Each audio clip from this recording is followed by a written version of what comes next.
Bon, vous êtes prêts, prête à mettre les couleurs? Donc, je sélectionne le visage, voilà. Ça devrait marcher à peu près comme ça chez vous.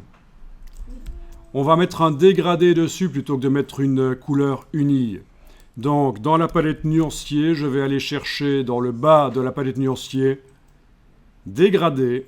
Et j'ai les bibliothèques de dégradés. Je vais commencer par celle qui concerne le bois, par exemple. Une palette s'est ouverte. Je l'agrandis pour tout voir. Dans le menu de la palette, vous pouvez, comme moi, choisir affichage par grande vignette. Comme ça, vous avez les grandes vignettes. Le bois, ici, on va l'appliquer sur le fond. C'est bien le fond. Et voilà, j'applique le dégradé l'un ou l'autre. À chaque fois que je teste un dégradé, bien sûr, il s'ajoute au nuancier du document. Mais c'est pas grave. Je ne vois pas bien ce que ça donne parce qu'il y a ce grillage qui est par-dessus. Si vous faites commande H, CTRL H sur le PC, commande H sur le Mac, le grillage s'en va temporairement et vous voyez ce que ça donne. Je vais essayer avec une autre forme. Ah ben celle-là, voilà. Commande H pour voir qu'elle est bien sélectionnée. Et j'applique éventuellement un autre dégradé. Et voilà, en supposant que ça donne bien, on ne sait pas. Commande H. Voilà. Alors, c'est dégradé, ça c'est la première bibliothèque. Alors, menu fenêtre, dégradé de couleur. La palette dégradée de couleurs peut être agrandie. D'abord, je la rends flottante, je la prends parce que si elle est coincée là-bas sur la droite, c'est foireux. Comme ça, c'est foireux. Je la prends et je la rends flottante. Puis, elle peut être agrandie par sa petite case en bas à droite. Voilà, comme ça. Vous voyez? Vous ne saviez pas ça. C'est quand même mieux pour gérer les dégradés complexes. On peut déplacer une couleur du nuancier sur une partie du dégradé. Ça se modifie en temps réel derrière. Voilà, ça se voit.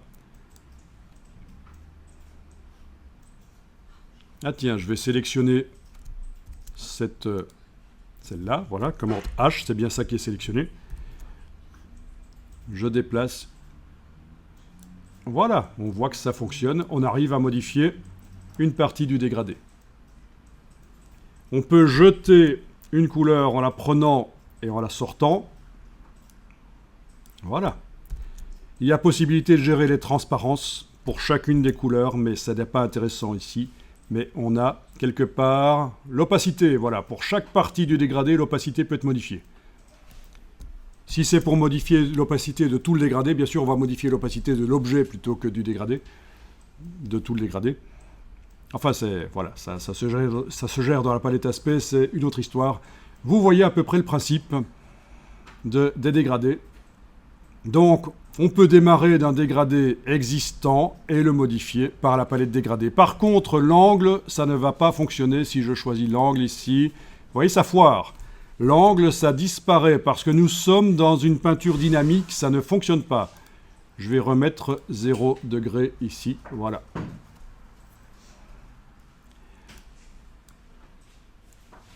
L'outil dégradé pour repositionner le dégradé ne marchera pas non plus. Tout ça, il faudra le faire après avoir décomposé plus tard la peinture dynamique. Là, vous en êtes à l'étape où vous appliquez les dégradés. Alors, je vais resélectionner cette forme-là. Commande H, c'est bien celle-là qui est sélectionnée. Il y avait d'autres bibliothèques de dégradés dans le menu quand vous êtes allé là tout à l'heure, dans la palette nuancier. Ici, dégradé. Il y avait ciel, blablabla. Mais tout ça, vous y avez accès par les petites flèches ici. Donc vous pouvez tester l'application d'autres dégradés sur les différentes formes. Voilà. Donc on ne sait pas vraiment aller plus loin ici. Pour montrer comment le dégradé s'applique sur la forme, changer sa direction, etc. C'est pas évident. Donc, c'est pas évident. Donc voilà. Même chose pour les motifs. Pour arriver à modifier un motif qu'on a mis, ce ne sera pas évident. Alors, je vais sélectionner cette forme-là. Alors, un motif, je vais dans le nuancier chercher les motifs. Il y en a des milliers sur le web, des dizaines de milliers disponibles des motifs. Et même des motifs pixels peuvent être utilisés. Donc, mais par contre, là, on est assez limité. Bien sûr, on peut faire ses propres motifs dans Illustrator, mais là, je vais dans le nuancier en bas, dans la bibliothèque, jusque motifs, et je vais aller dans décoratif et héritage décoratif, par exemple. Voilà. Et même chose, vous pouvez demander, si vous voulez, dans le menu ici, d'avoir de l'affichage grande vignette, et vous allez tester. Alors, certains motifs ont de la transparence. Par exemple, je sais par expérience, mais ça ne se voit pas, que celui-là, les parties blanches, c'est des trous, en fait. Donc, si on place l'objet au-dessus de choses qui ne sont pas blanches, on verra la couleur de l'objet à travers les losanges blancs ici, c'est des trous. D'autres motifs n'ont pas de transparence. Donc, je vous laisse tester. Allez-y.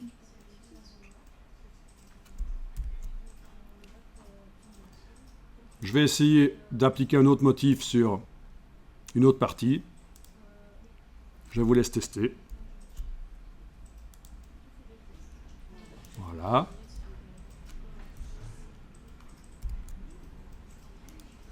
Clic, majuscule clic pour sélectionner les deux formes des yeux. Et d'un coup, je vais ajouter un motif. Voilà. Les oreilles. Clic, majuscule clic. Et là, je vais mettre une couleur unie pour les oreilles. C'est pas obligatoire de mettre tout le temps des motifs partout, au fait. Hein. Vous pouvez très bien, bien sûr, mettre des couleurs unies, des dégradés. Et aussi, parfois, on peut faire passer à travers la forme, on voit une image. On s'en sert comme masque. Enfin, il y a plein de possibilités dans Illustrator.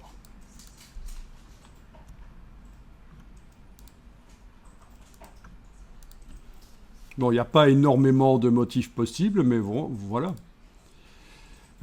C'est juste ceux qui sont livrés. Ah oui, vous avez aussi les bibliothèques suivantes.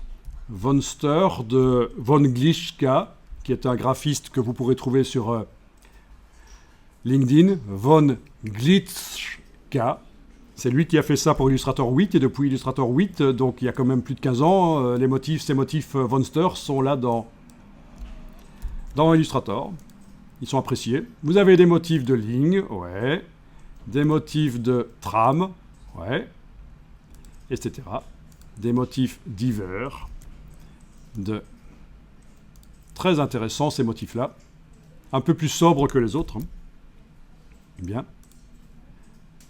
D'autres motifs encore. Un peu moins sobres. Voilà, voilà. Donc, je vous laisse tester ça. Alors, les dégradés. Ok. Bien. En principe, on devrait faire plusieurs versions et tester ça, laisser reposer ça dans notre esprit, revenir et réfléchir à comment ça fonctionne. J'enregistre le fichier.